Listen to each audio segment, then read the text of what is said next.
오늘은 우리가 십자가의 공로만을 의지해서 하나님 앞에 예배해야 한다라는 부분을 살펴보기 원합니다. 첫째, 하나님을 예배하러 나가는 것은 거룩한 하나님께 나가는 것입니다. 하나님을 예배하러 나가는 것은 거룩한 하나님께 나가는 것입니다. 시편 24편, 우리가 잘 아는 시편인데요, 예배와 관련한 시편입니다. 우리 이 예배 시리즈를 살펴볼 때도 몇 번 보았습니다. 1절, 땅과 거기 충만한 것과 세계와 그 가운데 사는 자들은 다 여호와의 것이로다.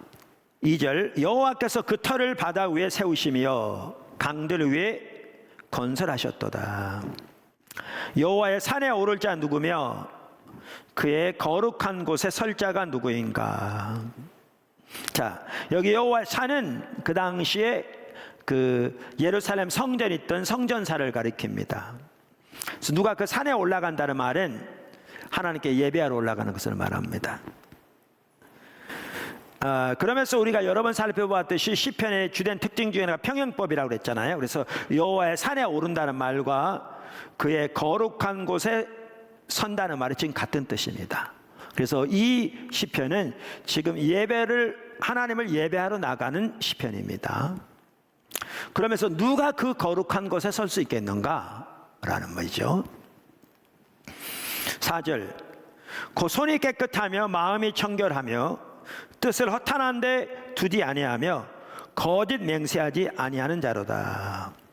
그는 여호와께 복을 받고 구원의 하나님께 의를 얻으리니 이는 여호와를 찾는 족속이요 야곱의 하나님의 얼굴을 구하는 자로다.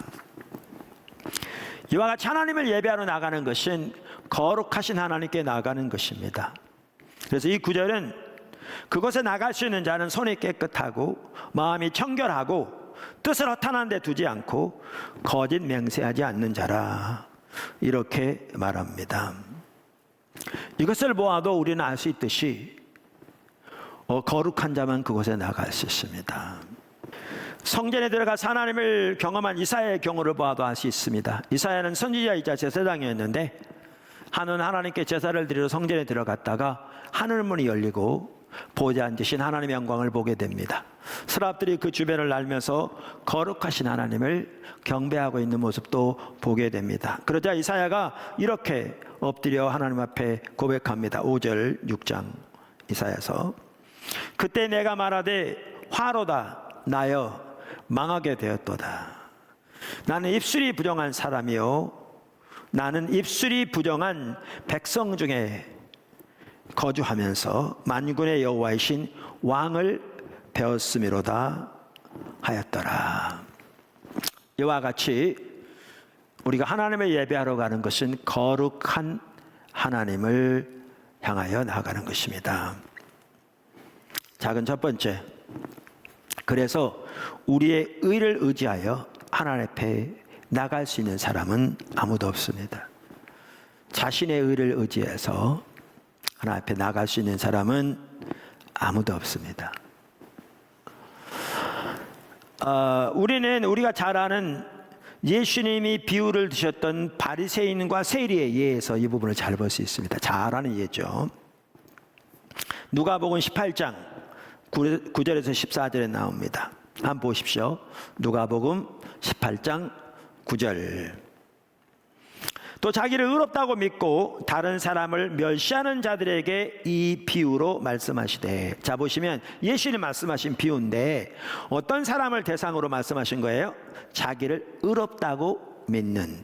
자, 그러면 자기를 의롭다고 믿는 사람에 나타나는 전형적인 열매 중에 하나가 뭐냐면 다른 사람을 멸시하는 겁니다. 그러니까 자기가 생각하기에 그 부분에 있어서 자기보다 못하다고 생각하면 그런 사람을 멸시합니다. 이게 자신을 의롭다고 생각하는 사람들에게 나타나는, 다시 말하면 자기의 의를 의지하여 사는 사람들에게 나타나는 전형적인 열매입니다. 자, 그들에 대한 예입니다. 자, 11절 한번 다시 보시죠.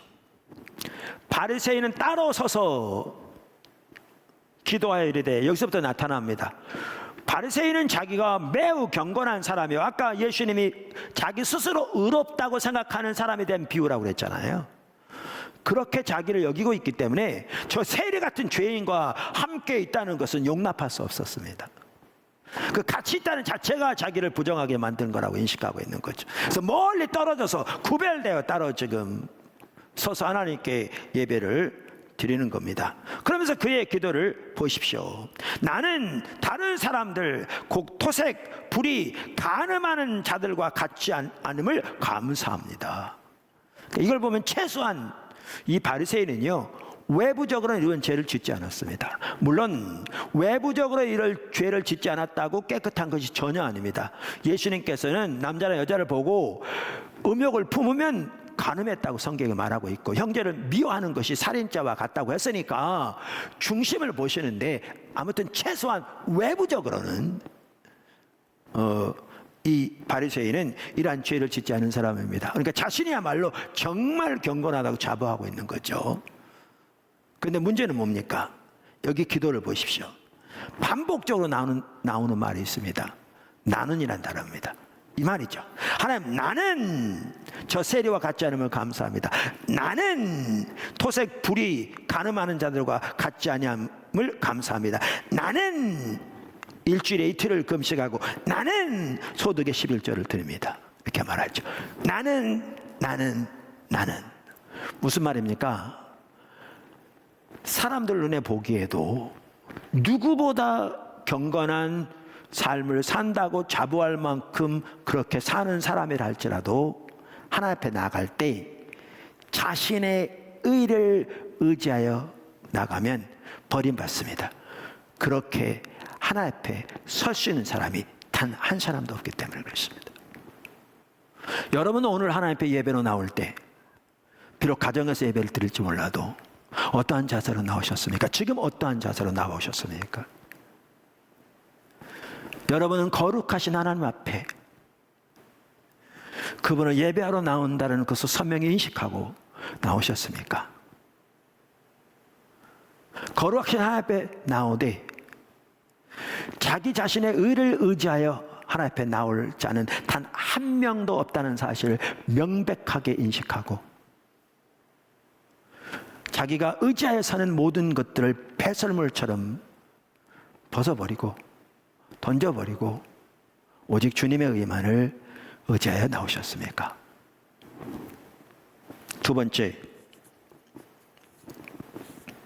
하나님께서 예수님의 십자가를 통해 하나님께 나아가는 길을 여셨습니다. 하나님께서 예수님의 십자가를 통해 하나님께 나아가는 길을 여셨습니다. 죄인들이 거룩하신 하나님 앞에 전혀 나갈 수 없었는데, 하나님께서 예수님의 십자가를 통해 하나님께 나아갈 길을 만드신 것입니다. 그 길을 여셨습니다. 그것을 잘 보여주는 구절이 오늘 읽은 본문 말씀입니다. 다시 한번 좀 보시죠. 히브리서 10장 9절 20절 몇 번 볼 겁니다. 그래서 그 구절에 대해서 표시를 해놓으시면 쉽게 찾을 수 있을 겁니다. 그러므로 형제들아, 우리가 예수의 피를 힘입어 성소에 들어갈 담력을 얻었나니. 자, 우선 여기에 보시면요, 일단 설명하죠. 그러면 그 길은 우리를 위하여 휘장 가운데로 열어놓으신 새로운 산길이요, 휘장은 곧 그의 육체니라. 네, 이 구절을 좀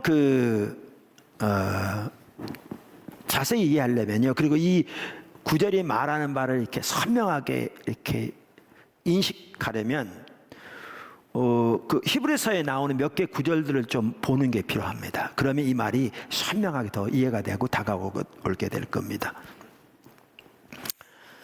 자, 그중 하나가 뭐냐면 히브리서 10장 1절 4절입니다. 히브리서 10장 1절에 4절입니다.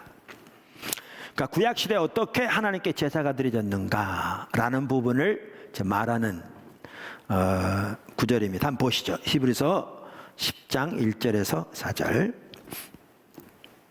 찾으셨죠? 율법은 장차 올 좋은 일의 그림자일 뿐이요. 여기에 그림자란 말이 나옵니다. 참 형상이 아니므로 해마다 늘 드리는 같은 제사로는 나오는 자들을 언제나 온전하게 할 수 없느니라. 그러니까 구약의 예루살렘 성전에서 드려졌던 제사는 그림자였다. 그것이 참이 아니었다. 지금 그렇게 말하고 있습니다. 그러면서 그 제사로는 나오는 자들을 온전하게 할 수 없었다. 이렇게 말합니다. 그렇지 아니하면 섬기는 자들이 단번에 정결하게 되어 다시 죄를 깨닫는 일이 없으리니 어찌 제사 드리는 일을 그치지 아니하였으리요. 내용인즉슨 제사를 통해 죄가 온전히 사해졌다면 뭐 때문에 그 제사를 반복적으로 드렸겠느냐, 이제 그 말입니다. 그러나 이 제사들에는 해마다 죄를 기억하게 하는 것이 있나니 이는 황소와 염소의 피가 능히 죄를 없이 하지 못함이니라.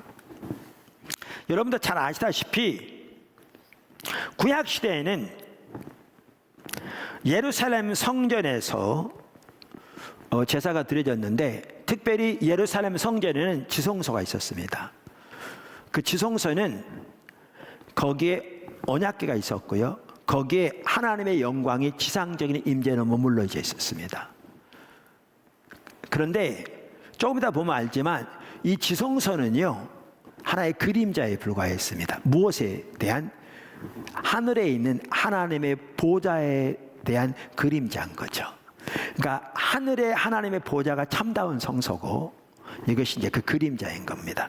그래서 구약 시대에는 그 지성소에 나아가 대제사장이 일주일에 하루, 죄송합니다, 1년에 하루 속죄일에 이스라엘 백성들의 죄를 위한 속죄의 제사를 거기서 지냈습니다.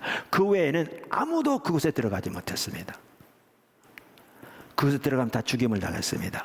속죄일의 제사장들이 짐승의 피를 가지고 이스라엘 백성들의 죄를 속죄하기 위해 들어갔을 때에도요, 그때에도 자기 죄를 위한 제사를 먼저 지내고 들어갔습니다. 왜냐하면 합당하지 못하게 들어가면 죽임을 당했기 때문에 그렇습니다. 문헌에 의하면 그 당시 대제사장이 지성소에 들어갈 때 방울을 달고 발에다 끈을 달고 들어갔답니다. 그러면 거기에서 들어가서 이렇게 제사를 지내는 동안 방울이 딸랑딸랑하죠. 사람이 움직이니까. 근데 만약에 방울 소리가 안 들리면 밖에서 끈을 이렇게 잡아당겨 봅니다. 그럼 반응이 없으면 이걸 끌어내는 거죠. 왜냐하면 거기에 들어가면 다 죽임을 당하기 때문에 만약에 대제사장이 들어갔다가 잘못하여 죽임을 당하면 아무도 들어갈 수 없기 때문에 그렇게 한 겁니다. 그렇게 한 겁니다. 그런데 그렇게 제사를 그곳에도 드렸는데 그 제사는 근본적으로 백성들의 죄를 사하지 못했습니다. 그래서 매년 반복적으로 드려졌습니다. 그 매년 드려진 속죄의 제사야말로 우리가 속죄의 제사를 드려야 할 필요 가운데 있다는 것을 우리에게 매년 상기시켜주는 것이었습니다. 구약의 제사에 대해서 이렇게 말하고 있습니다. 자, 그런데 이러한 상황에서 예수님께서 오셔서 인류의 죄를 위한 속죄의 제사를 드리셨습니다.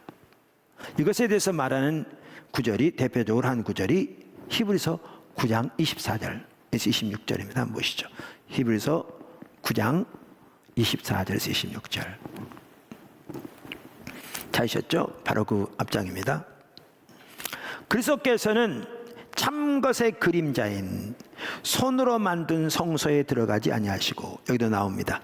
참것이란 말은 참성소의 그림자인, 이 참성소는 하나님의 보좌죠. 그림자인 손으로, 인간의 손으로 만든 성소, 이거는 예루살렘 성전이죠. 그 지성소에 들어가지 아니하시고 바로 그 하늘에 들어가서, 그러니까 참된 성소에 들어가서, 그 말이죠. 들어가서 이제 우리를 위하여 하나님 앞에 나타나시고, 대제사장이 해마다 다른 것의 피로서 성소에 들어가는 것 같이 자주 자기를 드리려고 아니하실지니 그리하면 그가 세상을 창조한 때부터 자주 고난을 받았어야 할 것이로되 이제 자기를 단번에 제물로 드려 죄를 없이 하시려고 세상 끝에 나타나셨느니라. 여기에 보면 예수님께서 속죄의 제사를 드리셨는데 구약 시대에 드려졌던 아까 지금 설명한 그 속죄의 제사와는 근본적으로 다른 속죄의 제사를 드리셨다, 그렇게 말합니다. 그러면서 특별히 세 가지 면에서 달랐다, 이 구절은 그렇게 말하죠. 그럼 어떻게 달랐느냐? 첫째, 예수님은 그 제사를 이 땅에 있는 지성소에서 드리지 않았다는 거죠. 아까 말한 것처럼. 그러니까 예루살렘 성전에 있는 지성소에 드리지 않았다. 그건 그림자에 불과하다.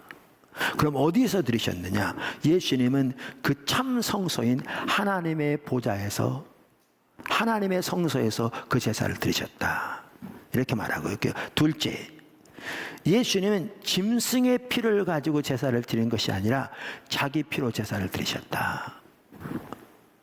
자기 피로 제사를 드리셨다, 그 말이고요. 세 번째, 예수님은 매년 반복될 수밖에 없는 불완전한 제사를 드리신 것이 아니라 단번에 영원한 속죄 제사를 드리셨다, 이렇게 말합니다. 이 부분에 대해서 히브리서 7장 27절, 9장 12절, 18절, 10장 10절 등에도 말하고 있습니다. 즉 예수님께서 말세에 나타나셔서 예수님이 자기 피를 가지고 참다운 성소인 하나님의 보좌에 나아가 자기 피로 단번에 영원한 속죄 제사를 드리셨다, 이렇게 말하고 있습니다. 너무나 놀라운 엄청난 내용입니다. 그렇게 예수님께서 예수님의 십자가를 통해서 우리를 위하여 단번에 영원한 속죄 제사를 지내심으로 예수님이 하신 일 중에 하나가 뭐냐 하면 하나님께 나아갈 길을 만드신 겁니다. 하나님께 나아갈 길을 만드신 겁니다. 세 번째가 그 부분입니다. 우리는 예수님의 보혈을 힘입어 하나님의 보좌 앞에 담대히 나갈 수 있게 되었습니다.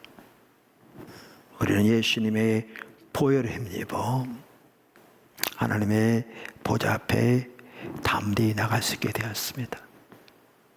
제가 지금 설명을 드렸습니다. 히브리서 4장 14절에서 이 부분을 말하고 있습니다. 히브리서 4장 14절 16절까지 한번 보십시오. 그러므로 우리에게 큰 대제사장이 계시니 승천하신 자 곧 하나님의 아들 예수시라. 우리가 믿는 도리를 굳게 잡을지어다. 우리에게 있는 대제사장은 우리의 연약함을 동정하지 못하실 이가 아니요 모든 일에 우리와 똑같이 시험을 받으신 이로되 죄는 없으시니라. 그러므로 우리는 긍휼하심을 받고 때를 따라 돕는 은혜를 얻기 위하여 은혜의 보좌 앞에 담대히 나아갈 것이니라. 예수님은요 우리에게 큰 대제사장이 되신다, 이렇게 말합니다. 예수님은 아까도 말씀드린 대로 짐승의 피가 아닌 자기 피로서 이 세상의 지성소가 아닌 그 본 성소인 하늘의 성소에서 단번에 영원한 제사를 지내심으로 우리의 죄를 속죄하셨을 뿐만 아니라 그래서 하나님의 보좌에 이르는 새롭고 산 길을 내셨을 뿐만 아니라 예수님은 지금도 하나님의 보좌 우편에서 우리를 위해서 간구하시는 분입니다. 그래서 로마서 8장 34절 이렇게 말하죠. 누가 정죄하리요? 죽으실 뿐 아니라 다시 살아나신 이는 그리스도 예수시니 그는 하나님 우편에 계신 자요 우리를 위하여 간구하시는 자신이라. 그래서 우리는 하나님 앞에, 하나님의 보좌 앞에 담대히 나가되 십자가의 공로를 힘입어, 보혈의 공로를 힘입어 하나님의 은혜의 보좌 앞에 나아가 때를 따라 돕는 은혜를 구할 수 있게 되는 것입니다. 여러분 여기 보시면요, 하나님의 보좌를 은혜의 보좌라고 표현하고 있습니다. 베드로전서 5장 10절에 보면 하나님을 모든 은혜의 하나님이라고 표현하고 있습니다. 에베소 1장 7절에 보면 그리스도 안에서 그의 하나님의 은혜의 풍성함을 따라 이렇게 말씀함으로써 하나님은 모든 은혜의 하나님이시되 은혜가 풍성하신 하나님임을 말하고 있습니다. 더 나아가 에베소 2장 7절에 보면 그 은혜의 지극히 풍성함을 이라고 표현함으로써 하나님은 모든 은혜의 하나님이시되 그 은혜가 풍성할 뿐만 아니라 지극히 풍성한 분임을 말해주고 있습니다. 그래서 우리는 그 거룩하시며 동시에 모든 은혜가 지극히 풍성하신 하나님 앞에 예수님이 십자가를 통해서 내어진 그 산길 십자가의 공로 피를 힘입어 담대히 나아가 때를 따라 돕는 은혜를 구할 수 있게 된 것입니다. 할렐루야. 자, 이제 설교 마칠 텐데 여러분 한번 보십시오. 하나님께 예배로 나아가는 것은 거룩하신 하나님 앞에 나아가는 것입니다. 그래서 하나님 앞에 나아갈 때 자기 의를 의지하여 나갈 사람이 단 한 명도 없습니다. 없습니다. 자기의 의를 의지하여 나가는 것은 바리새인처럼 버림받는 일입니다. 하나님의 은혜를 경험하지 못합니다. 하나님이 전혀 그 은혜를, 그 예배를 받지 않습니다. 그 기도를 듣지 않습니다. 그건 하나님의 원수를 향하는 것이고 십자가의 원수를 향하는 것입니다. 우리는 세리처럼 우리 속에 하나님 앞에 의지하고 나갈 어떠한 선한 것도 없음을 선명하게 인식하고 우리와 같은 죄를 위해서 예수님께서 자기 피로서 단번에 영원한 제사를 하나님의 성소에서 지내사 하나님의 성소에 이르는 새롭고 산 길을 내신 것을 인식하고 그 십자가의 공로만을 의지해서 담대히 나아갈 뿐만 아니라 그 우리의 의 대신 예수 그리스도를 더욱 알기를 구하여 담대히 나가야 합니다. 이것이 우리 예배입니다.